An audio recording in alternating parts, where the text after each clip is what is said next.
ज़िंदगी भी क्या चीज़ है ना। इंसान बहुत बड़े बड़े सपने देखता है, लेकिन जब वो हकीकत का रूप अख्तियार करते हैं तो देख के डर जाता है। अस्सलाम वालेकुम माय टू फैमिली, कैसे हैं आप सब? उम्मीद करती हूँ ठीक होंगे। मैं भी आप सबकी दुआओं के साथ में ठीक हूँ। बचपन से मेरा एक सपना था कि मैं पढ़ाई के बाद है ना मुंबई जाऊँ और वहाँ जाके अपनी ज़िंदगी की नई शुरुआत करूँ। हर लड़की का एक सपना होता है ना कि वो पढ़ लिख के कुछ करे, और मुंबई नगरी तो एक सपनों की नगरी है। उसके बारे में तो सोचते ही मेरा दिल ऐसा खुश हो जाया करता था कि बस मैं किसी भी तरीके से ना अपने मामा के घर चली जाऊंगी और वहाँ से अपनी ज़िंदगी की शुरुआत करूंगी, क्योंकि बचपन में तो माँ बाप ने जाने नहीं दिया। जैसे ही मेरी पढ़ाई पूरी हुई तो मैंने कहा कि अब मैं कुछ टाइम के लिए मामा के घर जाऊंगी, थोड़ा रेस्ट करूंगी, अब मुझे थोड़ा सा अपनी ज़िंदगी जीने दो। माँ बाप ने भी कह दिया कि ठीक है। अम्मी तो बहुत मुतमईन थी क्योंकि मैं मामा के घर जा रही थी। मामा जो कहते हैं ना, माँ और मासी, मामा तीनों एक जैसे होते हैं, इसी तरह से बड़ी खुशी खुशी मैं अपने घर से निकली और एक सपने आंखों के अंदर सजा रखे थे कि मुंबई नगरी जाके मैं अपनी ज़िंदगी की शुरुआत करूँगी। घर वालों से तो मैंने खैर झूठ बोला था कि मैं वहाँ रेस्ट करने जा रही हूँ, थोड़ा आराम करूँगी, लेकिन मेरा मकसद कुछ और था। मेरा मकसद था कि मैं ज़िंदगी में ना कुछ करूँ, कुछ आगे बढ़ूँ, कुछ काम करूँ, जॉब करूँ। पढ़ाई किस काम की जब हम कोई जॉब नहीं करेंगे तो।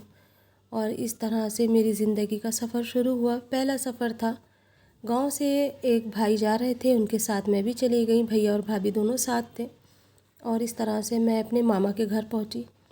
बड़ी बड़ी बिल्डिंगें, बड़ी बड़ी गाड़ियां देख के दिल के अंदर एक अरमान सा जग रहा था कि मैं यहाँ आ गई। ये सपना है या सच्ची है या हकीकत है, कुछ समझ नहीं आ रहा था। छोटा सा दिमाग था, बहुत बड़े बड़े सपने थे आँखों में, और जागती हुई आँखों से वो सपने देखते देखते मुंबई नगरी पहुंच गई। जब मामा के घर गई तो कहाँ तो मेरा इतना बड़ा घर था और कहाँ मामा का छोटा सा घर था, लेकिन उसमें भी सब कुछ। मैं भी उसमें एडजस्ट होने लगी। मामी ने मुझे बहुत प्यार दिया और कुछ दिन तक तो मैंने आराम करा।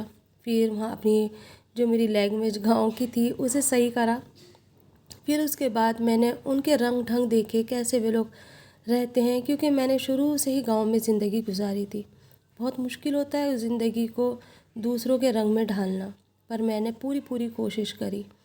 मेरे जितने भी कज़िन थे उन्होंने मेरा पूरा पूरा साथ दिया। पढ़ी लिखी तो थी, अब मैं बाहर अकेले भी जाने आने लगी थी। शुरू शुरू में तो मामा मामी मना करते थे, लेकिन अब मैं अकेले जाने आने लगी थी और मैंने कह दिया था कि मुझे थोड़ा सा जाने आने दिया करो, ताकि मुझे भी तो पता चले दुनिया क्या है। और इस तरह से मेरी वहाँ 2-3 फ्रेंड भी बन गई। मुझे एक छोटी सी जॉब भी मिल गई, मेरे कज़िन ने ही दिलाई और कहा कि तुम यहाँ पर जॉब करना चाहती हो, किसी को नहीं पता चलेगा, चुपचाप से कर लो। मामा ने भी कह दिया कि हाँ, किसी को नहीं पता चलेगा। और इस तरह से मैं चुपचाप से जॉब करने लगी। नया एक्सपीरियंस था, छोटी सी जॉब थी, छोटी सी सैलरी थी, पर मैं बहुत खुश थी। मुझे छोटे से बड़े बनने का अरमान बहुत था, सपने बहुत थे आँखों में। और फिर मेरी दोस्ती होती चली गई। उस ऑफ़िस के अंदर कई लोग थे, लड़के भी थे, लड़कियां भी थी। शहरों में तो देखो सभी लोग मिलके जुल के ही काम करते हैं और अलग ऐसा कोई भी नहीं होता। मैं भी सबके साथ घुलने मिलने लगी। रफ्ते ही रफ्ते मेरी दोस्ती अच्छी बढ़ गई, मेरी आदत अखलाक अच्छा था, सबके साथ में दोस्ती अच्छी कर लिया करती थी। और इस तरह से एक लड़की से मैं ज़्यादा ही क्लोज़ हो गई।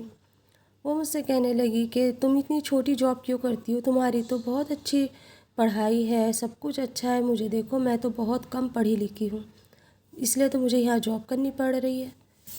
मैंने कहा कि जॉब जॉब होती है, चाहे छोटी हो या बड़ी हो, लेकिन बस मेरा एक अरमान है। और मैंने अपने दिल की सारी बात उसे खोल करके बता दी।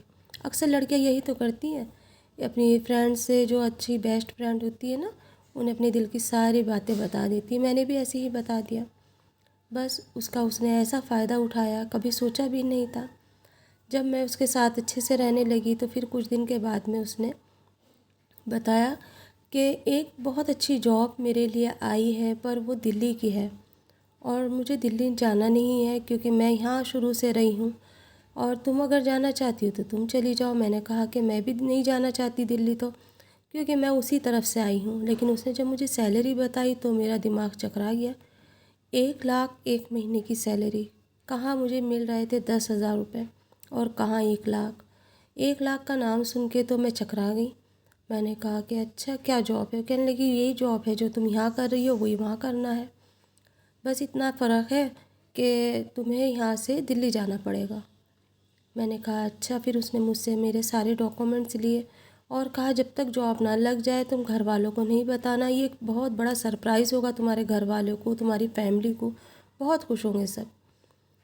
मैंने कहा ठीक है। और फिर इस तरह से उसने मेरे सारे डॉक्यूमेंट्स लिए और उनकी एक फ़ाइल बना करके मुझे दे दी और कहा कि ये फ़ाइल तुम्हारी वहाँ पहुँच जाएगी और सैलरी भी मिलेगी। अगर तुम चाहो तो मैं तुम्हें एडवांस में भी दिला सकती हूँ। मुझे यकीन नहीं था। मैंने कहा चलो दिला के दिखाओ, मुझे 1 महीने की सैलरी एडवांस में चाहिए पहले, मेरे वहाँ जाने से पहले पहले, तो मैं पक्का समझूँगी। वो कहने लगी ठीक है। उसने मुझे अगले दिन ही 1 महीने की सैलरी हाथ में मेरे दे दी और कहा कि ये रहा 1 लाख रुपए और अब तुम देखो अगर तुम्हें जाना हो तो। बात कुछ इस तरह से उसने करी कि मैं उसकी बातों में आ गई। मैंने कहा कि तुम क्यों नहीं जा रही हो, तुम भी तो जा सकती हो। तो उसने कहा कि मैंने कहा ना मुझे यहाँ से नहीं जाना, मेरी फैमिली पूरी यहाँ रहती है तो मैं यहाँ से नहीं जा सकती। इस तरह से उसने मुझे बातों में लिया कि मैंने घर वालों को किसी को कुछ नहीं बताया और मैं उसके साथ चुपचाप से निकल गई। ट्रेन में उसने मुझे बिठाया, टिकट वगैरह दिलाया। उसके बाद उसने कहा दिल्ली तुम खुद उतर जाना, वहाँ से तुम्हें फला फला शख्स आएगा, गाड़ी आएगी और वो तुम्हें ले जाएंगे वहाँ कंपनी में। पूरा उसने पक्की चीज़ें करके दी और मुझे ऐसा लग रहा था मंजिल बहुत नज़दीक है।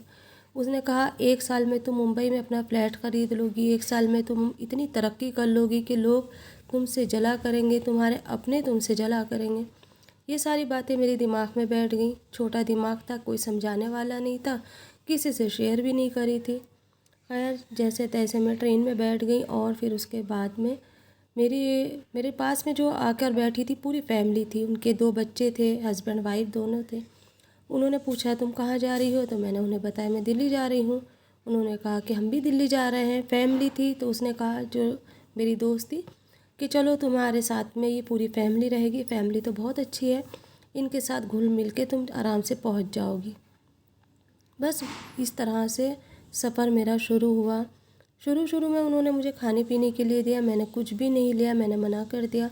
लेकिन जैसे बच्चे उनके मेरे साथ बातचीत करने लगे, बैठने लगे, मेरी चीज़ लेके खाने लगे, तो फिर मैंने भी सोच लिया कि कोई नहीं, ये लोग पूरी फैमिली है, अच्छी फैमिली है, तो मैंने भी उनसे लेके खाया। तो सबसे पहले उन्होंने मुझे खाना दिया थोड़ा सा, मैंने वो भी खा लिया। फिर उसके बाद हम सब आराम से लेट गए। तो लेटने के टाइम पे उन्होंने मुझे कॉफ़ी दी और कहा कि लो ये कॉफ़ी पियोगी तुम? मैंने कहा कि नहीं, दिल नहीं कर रहा, अब तो सोने का टाइम है। उन्होंने कहा नहीं पी लो, बहुत अच्छी है और मैं घर से ही बना के लेकर आई थी, मुझे रास्ते की कॉफ़ी नहीं अच्छी लगती। बस उनकी इतनी बात सुननी थी और मैंने कॉफ़ी पी ली। कॉफ़ी पीने के बाद मुझे लिटना था। लिटने के बाद ये नहीं पता मैं कहाँ हूँ कहाँ नहीं, ट्रेन चल रही है नहीं चल रही है, मैं कहाँ कैसे कहाँ पहुँची मुझे कुछ याद नहीं। जब मेरी आँख खुली तो एक कमरे में पाया मैंने अपने आप को और मेरे हाथ और पैर दोनों बंधे हुए थे। वो बहुत छोटा सा कमरा था और वहाँ बहुत म्यूज़िक की आवाज़ आ रही थी। कभी कभी तो ऐसा लग रहा था जैसे कोई नाच रहा हो, किसी ने घुंघरू बजा रखे थे, तो कोई गाली देता हुआ जा रहा था। समझ में कुछ नहीं आया मैं कहाँ आ गई। फिर थोड़ी देर के बाद में मुझे जब सही से होश आया तो मैंने देखा कि मेरे हाथ पैर उठ ही नहीं रहे हैं। फिर महसूस हुआ कि ये तो बंधे हुए हैं। फिर मेरे जैसे जैसे होश आया वैसे वैसे मुझे पता चलता रहा कि मैं किसी गलत जगह पर पहुंच गई हूँ। मैं रोने लगी, चीखने लगी। फिर उस कमरे में 2 औरतें आईं और आके कहने लगी क्यों चिल्ला रही हो, क्यों रो रही हो? मैंने कहा कि मुझे यहाँ कौन लेकर आया, मैं यहाँ नहीं, मैं कंपनी में आई थी। उन्होंने कहा हाँ यही तो कंपनी है जो तुम्हारी दोस्त ने भेजा है, जहाँ पर 1 लाख रुपए हर महीने मिला करेंगे तुम्हें, यहीं से हम दिया करेंगे तुम्हें, लेकिन बस तुम्हें छोटा सा काम करना है। और वो काम उन्होंने मुझे समझाया। जैसे ही वो बात मेरे कान में गई बस ये समझो कि दुनिया पूरी हिल गई। मैंने उनसे पूछा मैं हूँ कहाँ ये तो बताओ। उन्होंने कहा तुम दिल्ली के जीबी रोड के अंदर हो और यहाँ पर तुम्हें पता है कोठा चलता है और उसकी तुम भी एक हिस्सा बन चुकी हो। मैंने उन्हें बहुत समझाया कि देखिए मेरे साथ धोखा हुआ है, मेरे घर वालों के पास मुझे ले जाओ, मुझे कुछ तो बताओ, मैं यहाँ कैसे आ गई, क्या हुआ मेरे साथ। फिर उन्होंने कुछ नहीं कहा और मुझे इतना मजबूर करा, इतना टॉर्चर करा, इतना मारा कि उस दलदल में मुझे आखिरकार जाना ही पड़ा। मैंने तो उस पर भरोसा करा था, लेकिन उसने मेरी ज़िंदगी को कहाँ से कहाँ ले गई और क्या करा। अंधा विश्वास करने के बाद मुझे ये पता चला किसी के ऊपर भी ना कभी भी विश्वास नहीं करना चाहिए। सफ़र में तो आप कभी भी किसी से कुछ भी लेके ना खाएं। लोगों का कुछ पता नहीं कौन किस हाल में हमें आके मिले और कहाँ से कहाँ पहुंचा दे। आज भी मैं उस दलदल में हूँ जहाँ से मैं कभी नहीं निकल सकती। कितने लोग आते हैं, कितने जाते हैं, बोटियाँ नोचते हैं, लेकिन मैं कुछ नहीं कर सकती और ना ही मेरे घर वालों को पता है कि मैं कहाँ हूँ। ये ज़िंदगी मैंने अपने लालच में अपने आप को ख़त्म करा दी। ज़िंदगी तो ख़त्म हो गई, पर ये जहन्नुम हमेशा के लिए मिल गई। जिस्म फरोशी का धंधा यहाँ पर होता है। लोग अच्छे से अच्छे आते हैं और ग्राहक बन के नोच के ज़िंदगी को और चले जाते हैं।